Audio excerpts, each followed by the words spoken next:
उनका अभी तक कोई मेडिकल नहीं कराया गया उनके द्वारा। अब क्या फैसला लेगा? हड़ताल हमने जारी? पूर्ण रूप से करनाल पूरा बंद रहेगा, पूरे का पूरा जिला बंद रहेगा, असम से लेके नीलोखेड़ी तरावड़ी तक पूरा। कब से कब तक? अभी हमारा अनिश्चित काल के लिए पूरा बंद है। कोई इमरजेंसी सेवा भी नहीं देंगे? ट्रॉमा कोई सेंटर पे कोई सर्विसेज नहीं मिलेंगी, पोस्टमार्टम की भी नहीं मिलेगी। इवन जो हमारे अभी पेशेंट हमारे रेफर कर दिया कल्पना ने। देखो, उसका अब जो निर्णय है वो प्रशासन ने लेना है। हमने बहुत उनको अल्टीमेटम दे लिया, परंतु वो टस से मस नहीं हो रहे, अपनी बात पे अड़े हुए हैं। उनको ऐसा कौन सा नशा होली का कल का हो रखा है, हमारी भी समझ से परे है। सुबह भी मीटिंग की गई थी आप? बिल्कुल, सुबह हमने मीटिंग की थी, परंतु उस दौरान कोई भी स्ट्राइक अनाउंस नहीं की थी। जब तक केस दर्ज नहीं होता तब तक ये केस FIR दर्ज हो, उसकी अरेस्ट हो, जो पुलिस के जो कर्मचारी थे, उसके बाद ही कोई अगली बात की जाएगी। सुबह मीटिंग में क्या कुछ बातचीत हुई थी? सुबह हमने कोई स्ट्राइक नहीं की थी। हमने अपने प्रशासन से अपील की थी भी DC करनाल और SP करनाल को अवगत कराएं इस सारे मैटर के ऊपर, और जो FIR है वो तुरंत प्रभाव से रात ही हो जानी चाहिए थी, परंतु इतना डिले हुए, अभी 3 बज चुके हैं, अभी तक कोई FIR उस मामले में नहीं की गई है। ये बिल्कुल प्रशासन की विफलता है करनाल में, हम यही कहना चाहेंगे। बात करें इमरजेंसी में, लोग तो परेशान होंगे लगातार जो है। देखो, उसकी जिम्मेवारी पूर्ण तौर पे प्रशासन की, हमारी नहीं है। हमने बहुत साहस के साथ अभी तक काम किया है। हमने बहुत प्रशासन को बोला है भी ऐसे भय के माहौल में तो किसी भी कर्मचारी अधिकारी का काम करना बहुत मुश्किल है। नहीं, जिन ऑफिसर्स जो ये पुलिस के कर्मचारी थे, उनका मेडिकल शाम को ही होना चाहिए था।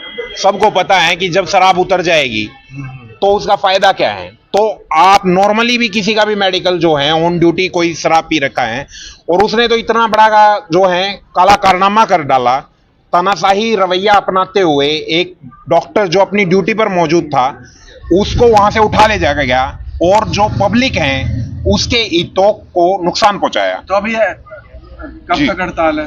ये जब तक FIR दर्ज नहीं होती, जिन धाराओं में हमने FIR की रिक्वेस्ट करी है और उसके वे अरेस्ट नहीं होते सभी जो कर्मचारी इसमें इन्वॉल्व, तब तक कोई काम नहीं, कोई बिल्कुल करनाल बंद है। और अगर जरूरत पड़ी तो पूरे हरियाणा में ये चीजें जा सकती। इमरजेंसी बंद कर दी जी, पूर्ण रूप से। पुलिस अधिकारी आरोप लगा रहे थे कि गाली गलौज किया गया है। पुलिस के पास अगर कोई ऐसी वीडियो है, ऑडियो है, देखो, बहुत दुर्भाग्यपूर्ण है जो इंसिडेंट हुआ है। एडमिनिस्ट्रेशन से मेरी कल से ही बात हो रही है, DG सर से भी बात हो रही है, डायरेक्टर सर आए हुए हैं हेडक्वार्टर से, और कोशिश है कि सारी चीज़ का एक एमिकेबल सा सोल्यूशन निकल जाए। DC साहब ने भी एश्योर किया है कि एक इंक्वायरी बैठेगी और होपफुली सब कुछ सॉर्ट आउट हो जाएगा। कोशिश चल रही है। लेकिन मैम अब जिस तरह से हड़ताल होगी दिक्कत, देखो विकल्प तलाशने की हम कोशिश कर रहे हैं और होपफुली सब कुछ ठीक ठाक हो जाएगा। लोग काफी पहुंच रहे हैं, पेशेंट पहुंच रहे हैं, हर तरह की पूरे जिले की सेवाएं डॉक्टर कह रहे हैं बंद कर देगी। नहीं, देखो, अभी तक तो डॉक्टर कल से सेवाएं दे रहे थे, कोई भी हमने सेवा बंद नहीं की थी, अभी तक कोई सेवा बाधित नहीं थी।